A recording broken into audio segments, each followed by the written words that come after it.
Hello, this is Everest Watercolors. Welcome to my classroom.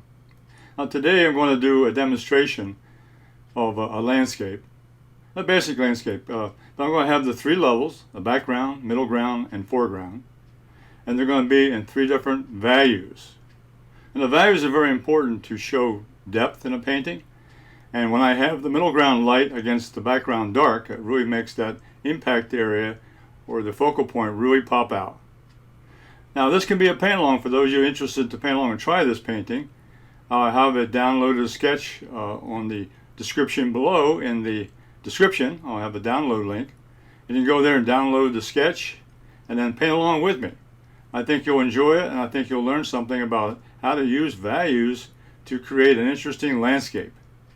So let's go over to my painting table and let me describe the three levels of doing a landscape painting. Now, this is a sketch I'm going to use to set up this painting. I did a value study here showing a dark background with a light middle ground to show off the impact area. We'll start with stage one, which is in the background. Now here's the layout transferred to the watercolor paper. There's the edge of the mountain in the background, and there's the middle ground small town. Then the background also has the sky, and then the foreground. I'm going to mix up dark colors here. Ultramarine blue with, I'm using a 3/4 inch natural hair silver brush. And I got a mixture of 50% pigment and 50% water to give me a nice juicy colorful mix there of that color to make the colors flow. Now with a 1/2 inch brush, picking up a alizarin crimson, I'm going to mix that in to give me a nice dark purple. Again, a nice dark color in the background. Those two color mixtures there will give me a dark color. And then with a Hooker's green, using a number 14 Holbein round brush, putting in some of the dark evergreen colors in a green mixture.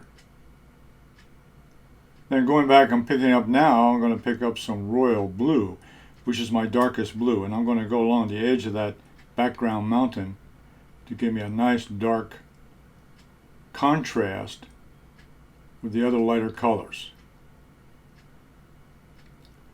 Because that's where the sunshine will come across, the sunrise will come across that mountaintop, so the nice dark edge there will really make the sun look a lot brighter.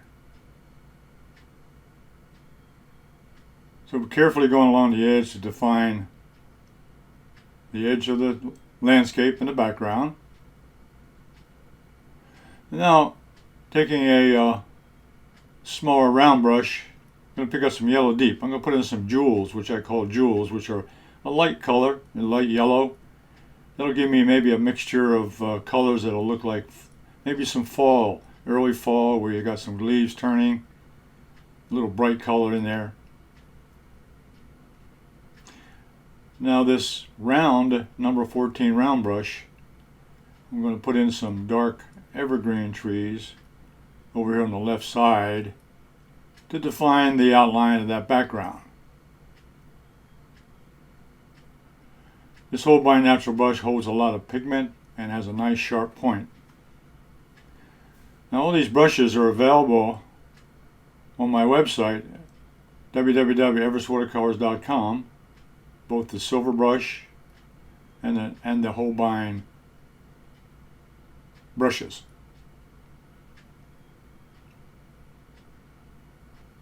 Now using that dark mixture now of the greens and the blues, a 3/4 inch brush, what I'm doing now is I'm carving out the sharp edges of the middle ground. Those buildings have a lot of angular, straight edges with the tops of the buildings, and the flat brush does a nice job of defining those sharp edges. And this sharp edge in the middle ground, which is the impact area, is also going to give me a very high contrast between the dark value of the mountain against the light value of that middle ground. So these dark colors will give me a nice mix. And the green mixture here is also indicating or simulating evergreens or trees at the base of the mountain. A dark green mixture.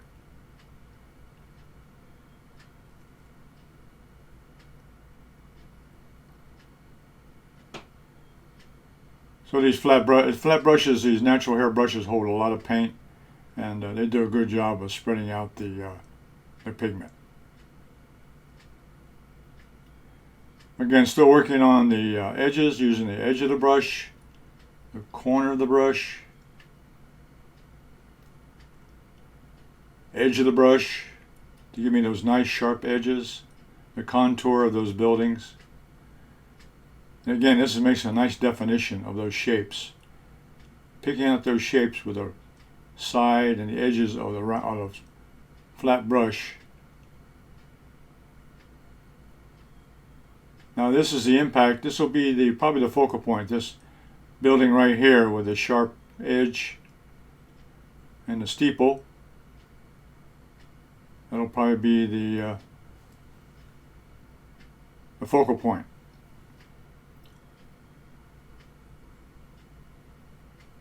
So the flat brush does a good job against the edges, the sharp edges, the corners of the buildings to give me those shapes and edges of the middle ground.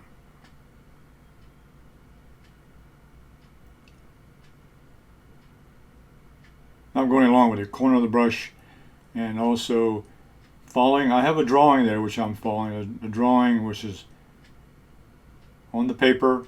I'm using those to guide me on where the shapes are and where the corners that I'm getting with the flat brush. Now I'm picking up some of the shapes in between the buildings, a little definition.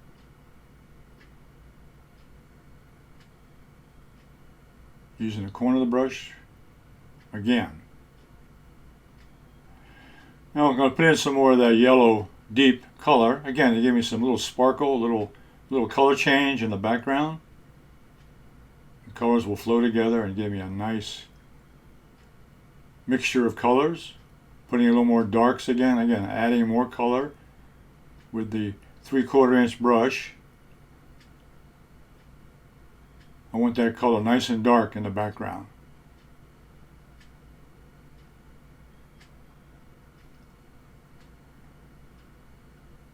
So the background is going to be a dark value, which will be the background color in this painting. Now move on to adding the sky. The sky is behind the mountain, and the first thing I want to do is I'll wet the sky area.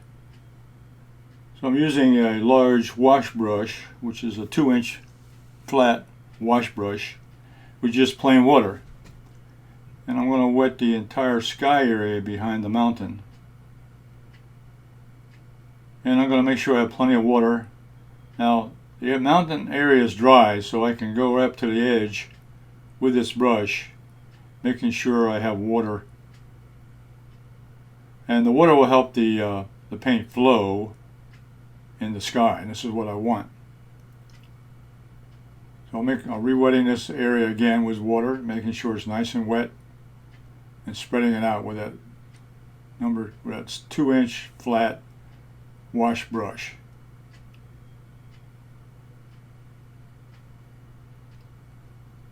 Now the color I'm going to use is lemon yellow, and I'm using a bristle brush to pick it up. Just pick up any brush would use, but I'm using a bristle brush with lemon yellow. And starting off with the left side there, filling in the color on top of that wet background color I just put in. And the wet area up there will help the paint spread.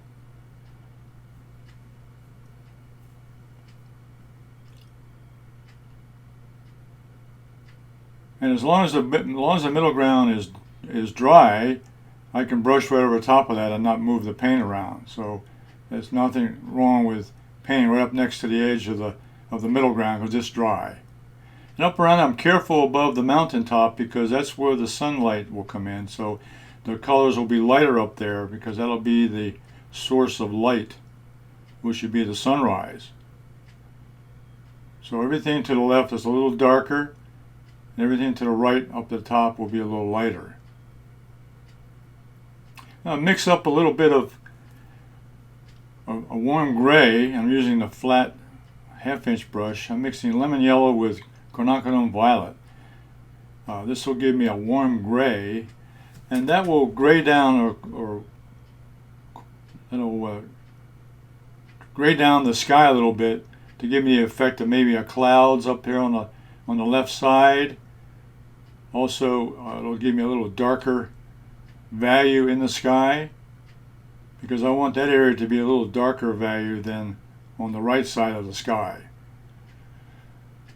And also realize that this mix, even though it looks dark, is going to, when it dries, it's going to be about 40% lighter. So I'm looking at the value of what it is now and knowing that it will be lighter when it gets drier.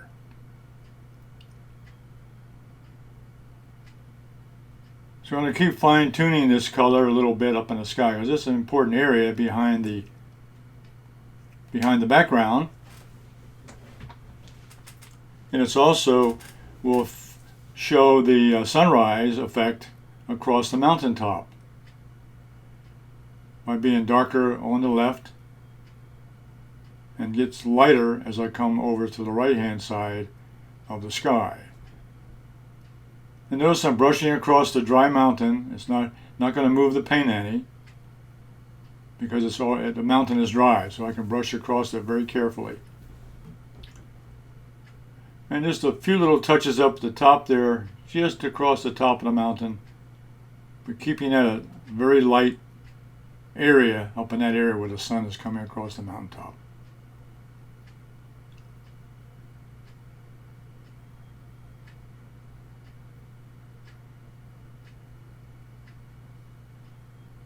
Going back in to make sure that color is graded from dark to light. A little darker up here on the left hand top side, and as I come across that gets lighter. I'm going back in with again a little more color.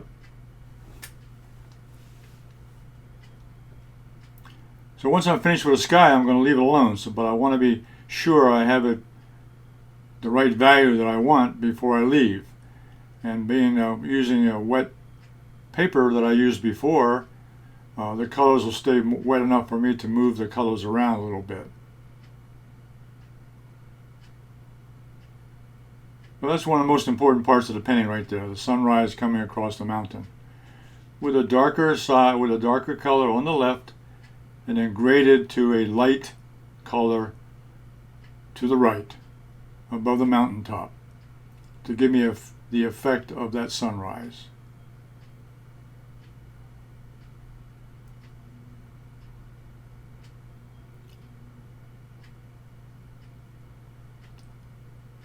There's a few more touches here with a little darker color on the left.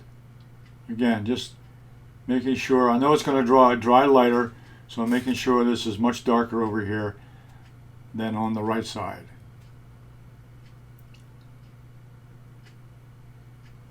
It'll also give it a look of maybe a cloud formation or a darker sky at that point.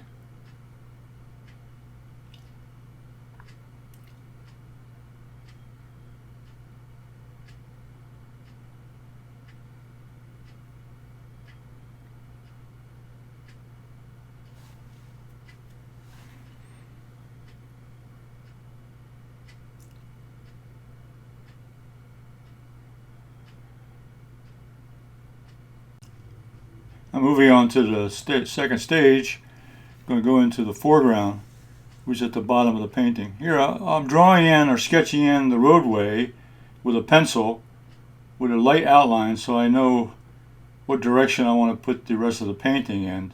So I'm sketching in lightly the area where the road will lead up into the middle ground.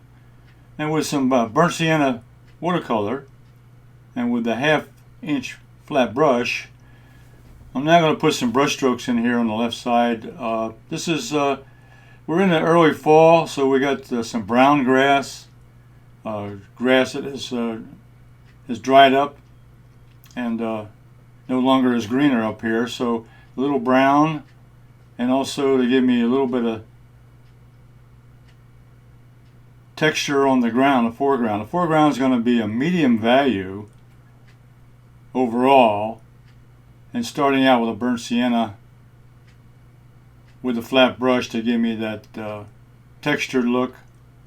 And you'll see I'm going to put in some grass strokes, which are just arbitrary little marks along here to give me little clumps of brown grass.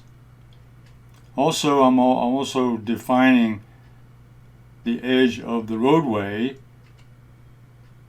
with the grass, and you'll see that here in a few moments. I'm working along the side of the left side of the roadway here on the ground, and then picking up a little bit of yellow to mix in with that burnt sienna to give me again a change in color. A little bit of yellow ochre, a little bit of yellow ochre and burnt sienna.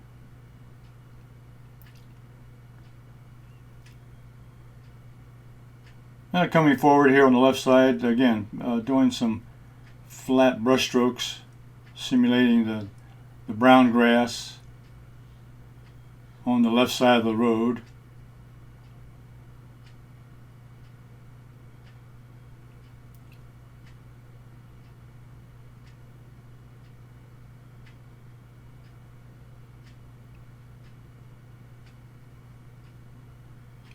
There are clumps of grass. Then I'm working on the edge of the roadway now. A little contour stroke here to show there's a little bit of depth here in the side of the road. We're using the burnt sienna and the flat brush.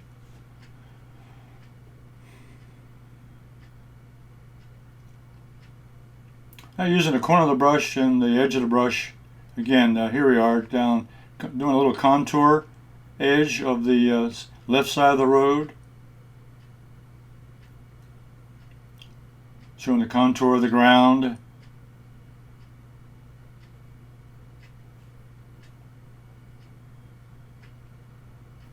Here's the edge of the road, just to get a little definition. I'm following along that pencil line I made before, the little sketch I did, just to give me some guidelines on where the roadway would be. So I'm following that pencil drawing.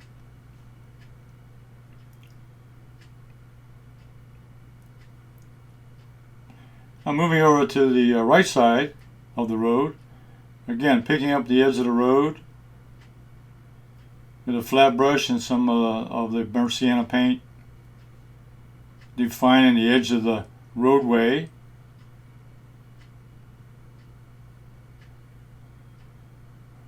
Again, the brown grass, which should be a fall color.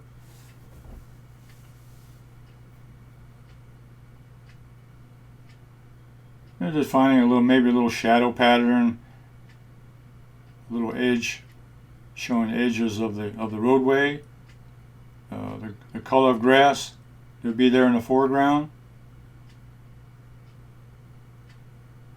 So this step here, I'm really trying to define the edge of the roadway before I build any more color and texture in here. We'll continue on doing simple brush strokes.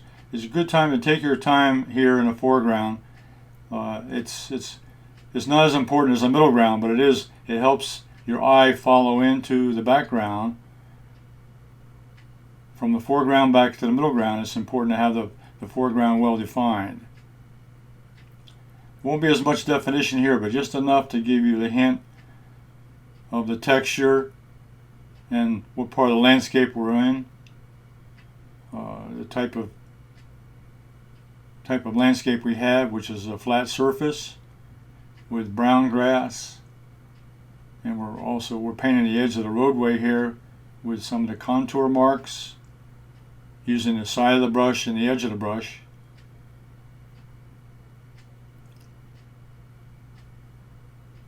And building up slowly the foreground area. Now we're going into the little roadway here, and I'll start putting in some marks to indicate the edge of the road.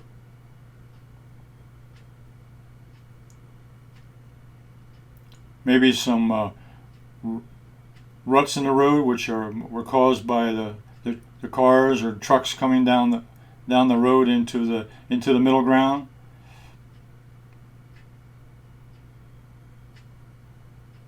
Now we're starting to define the roadway itself.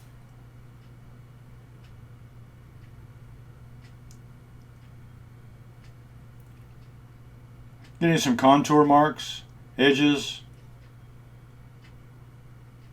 showing ruts in the road, grooves.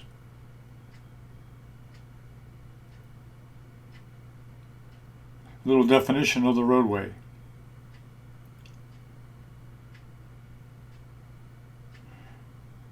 Here, using a little dry brush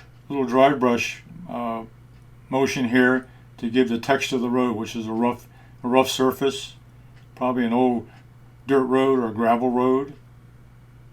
That gives you a look of the texture.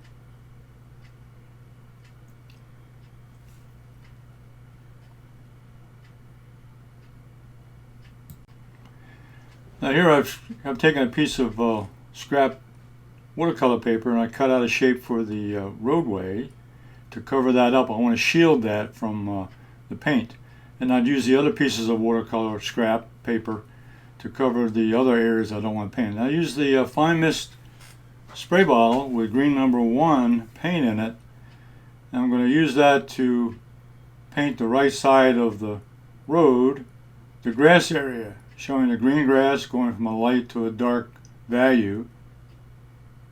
And this is a nice easy way to put in grass coloring on the landscape.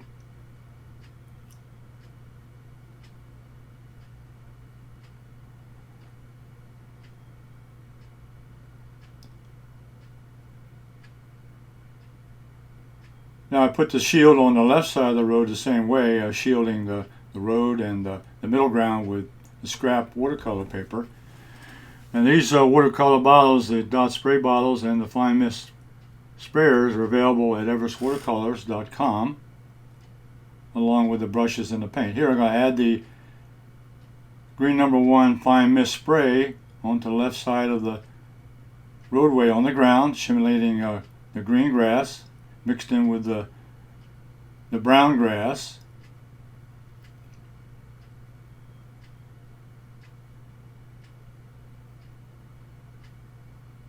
I'll repeat this process again, shielding the roadway and then covering up the middle ground with the scrap watercolor paper. I'm going to shield that off with watercolor paper as a shield to protect those areas. Now this one I'm going to take the fine mist spray bottle with yellow ochre in it. And I'm going to spray that on top of next to the green, with the green, to mix in with the green, also to give the simulation of dirt along with the green grass.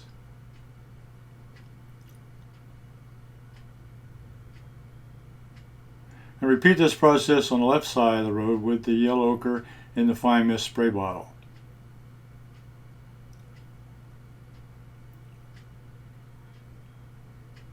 Now I'm going to finish off the foreground. I did some of this ahead of time, but I want to show you how I did it and give you some of the results. I mixed yellow ochre and burnt sienna along with some of the cobalt blue, mixed up to get a darker brown.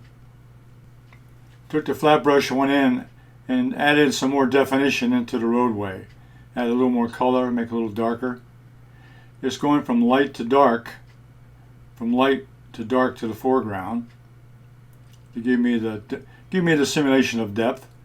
And then I added the dark brown mix onto the edge of the road along the contour line And then that dark brown, I added in those fence posts. And the fence posts are dark, and they go from large to small, again, to give me dimension and give me depth in the painting as I go back in toward the middle ground. Then I added in some darker areas for shadow patterns. And I picked up the rigger brush with some of that darker color, the brown and the blue mixture. And I went and added some darker weeds, stalks, give me a little texture there of other kinds of weeds and so forth growing in the foreground.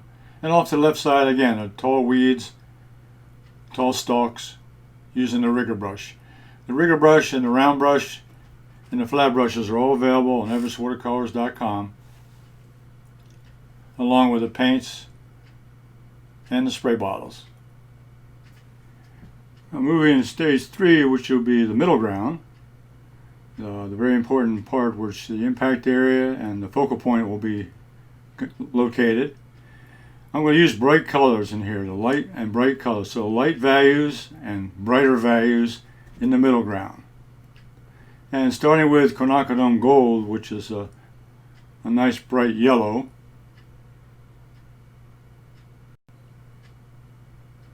I'm going to start off by painting the focal point, which is a small church building in the middle ground. And I'm painting in the lighter color in the middle ground to give me a nice contrast with the dark background. And I'm painting these buildings in first of all, my first stage is to put in local color. The local color, and then I'll add darks to that in the second part. And we start out this building with the bright yellow quinacridone gold. I'm using a 1/4 inch flat brush here because of the size and the shape of the particular building. And I'll mix up a little colorful gray, which is a quinacridone violet mixed in with burnt sienna. It'll give me a nice warm gray. This warm gray I'm going to put on this small building over here. Just again, local color. It'll be lighter now, and I'll darken up part of it in the shadows later.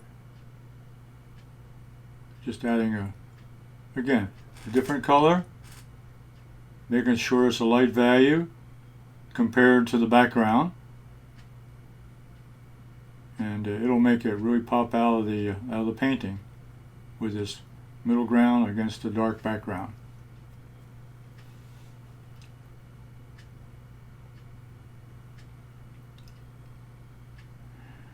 Now the next light color is my lightest blue, which is cerulean blue.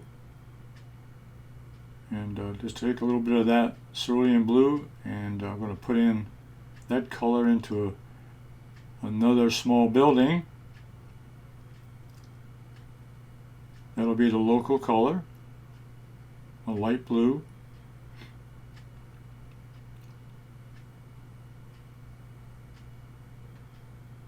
Pick up a little lavender. I got a little lavender over here on the side. I'll put that in along with that blue, and I'll put that lavender right next to that. Again, it's a light color.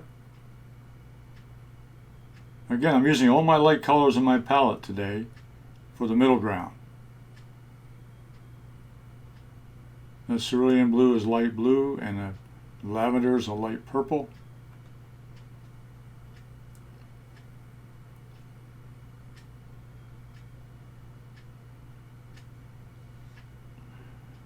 Now I'm going to mix green number 1 and cerulean blue to give me a little color change. Make a green looking building. And mix a little bit of blue in with that. Blue and green go together very nicely.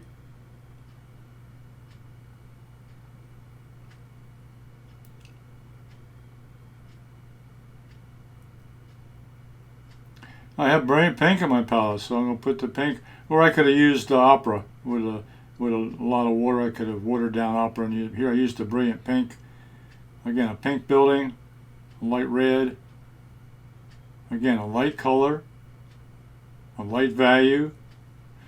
I'm using this 1/4 inch brush here. We're using the same as any other brush, flat brush, using the corner of the brush, the edge of the brush, the flat part of the brush.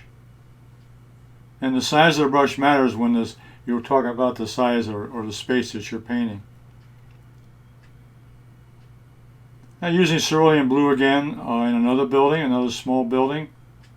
The local color there with blue.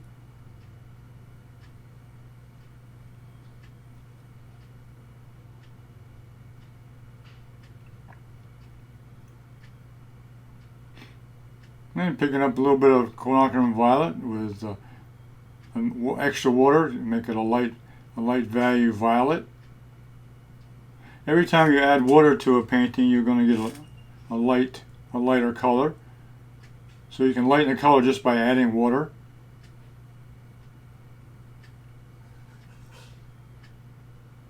Now here I'll use burnt sienna. I'm going to put on that far left building. Again, the local color will be burnt sienna, a light brown, depending on how much water you mix in with the color, with the mixture.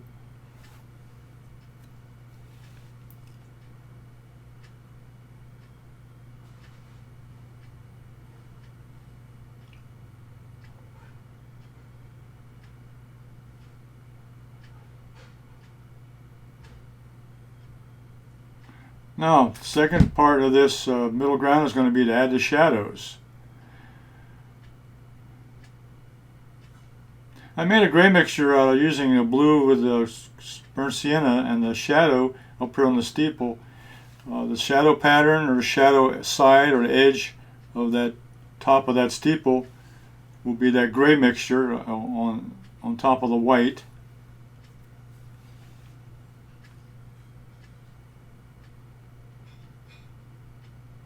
Adding shadows to the middle ground will give it, again, another area of interest, a little more detail in the middle ground than anywhere else, a little more special brush strokes, little special colors.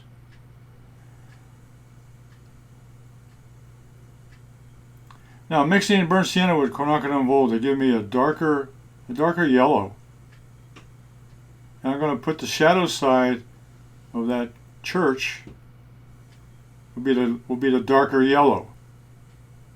Originally I put the local color yellow, and now I'm putting the shadow side, which would be a darker yellow. Quinacridone mixed in with a burnt sienna to give me the shadow side of that building.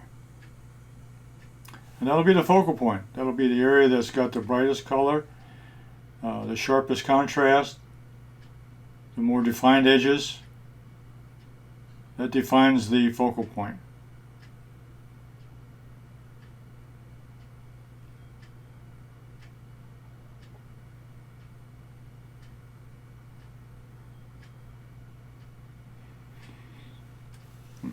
Now with cobalt blue, which is a darker blue than say cerulean, I'm going to use that for the shadow side of that blue building.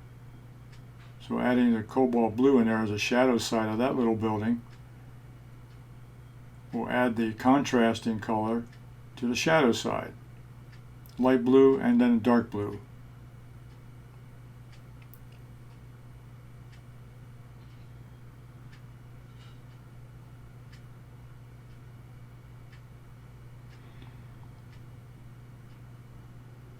Now using a gray mix on that small building there with the green and blue as a shadow side. Now on the next building I'm using a alizarin crimson, which is a dark red. I'm going to put it on that pink building.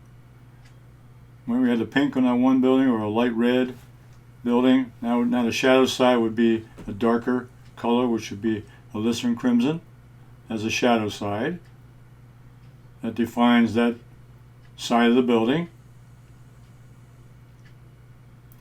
And then the burnt sienna mixed in with the gray will give me a shadow color for that small building there, which had blue on it. As long as the color is darker and of the same darker value, it'll work. Now, the only white building on the whole painting is a small building on the right of the church. I'm using that gray mixture to put in the gray shadows, which would define the side of the building and the rooftop, using that gray mixture, which I used the cobalt blue and a little bit of burnt sienna. And then the burnt sienna I'm going to use on the small building as its shadow side on that small building there with a light value on it. Now I'm still going to add some more details to the middle ground to finish it off. Here I'm using the round brush, the number 8 round brush, and a little bit of burnt sienna, and I'm adding the windows to that small church. Now again, this is the impact area, so it's going to have more detail. And detail could just be extra brush strokes, a little more definition, a little more detail as far as defining what that area is to give it a more special look than the rest of the painting. So these windows on the side of the building and the rest of the structure will give it a special touch.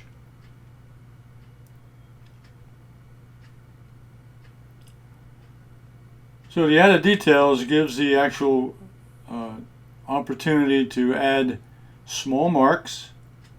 Here we're adding a doorway, which again is more detail on this building here. This is the focal point in the impact area.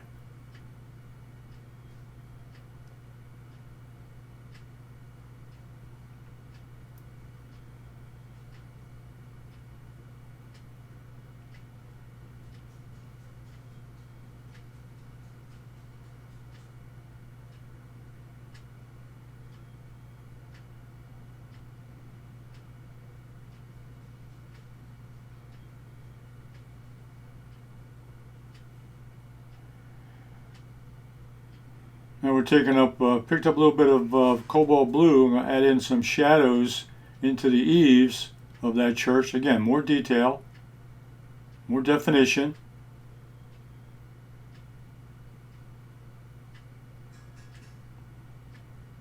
And defining along the edge of that roof, defining the roof with more detail.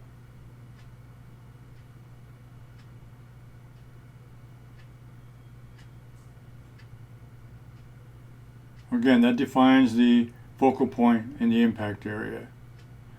Now adding little marks such as windows and edges of roofs on the other buildings, this little white building.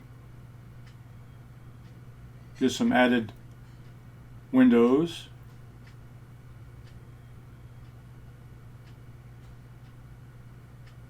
Maybe a doorway.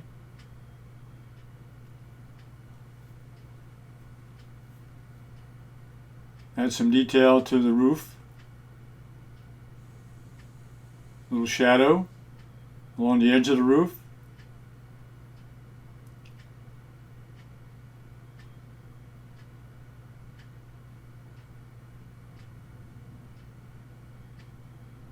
Adding windows. Again, these little details make the middle ground the most important part of the painting, and also these little touches, these little marks define the items with a little more detail.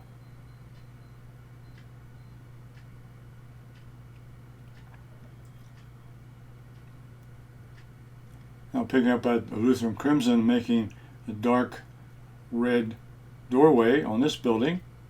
Again, a little more definition to each structure. Adding some windows to the pink building.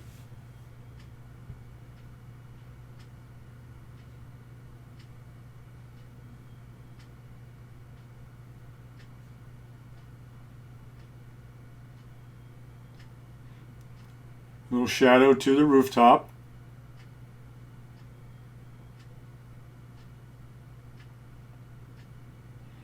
These other buildings and structures are not as important as the focal point, but they still have definition, they still have a little detail to define them as an object and what they are.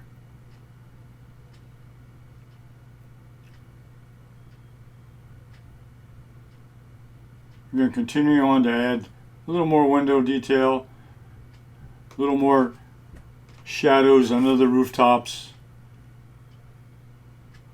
to give more detail and more information in the middle ground. I've titled this painting Mountain Sunrise. I'm pretty proud of it. Here's a picture of the final painting. You can see the results. Don't forget to subscribe to my YouTube channel. Give me a thumbs up, it helps in my ratings. And download the sketch and paint along. And post your results on my Facebook page, Fun with Watercolors. The link is shown in the description below. See you in the next video.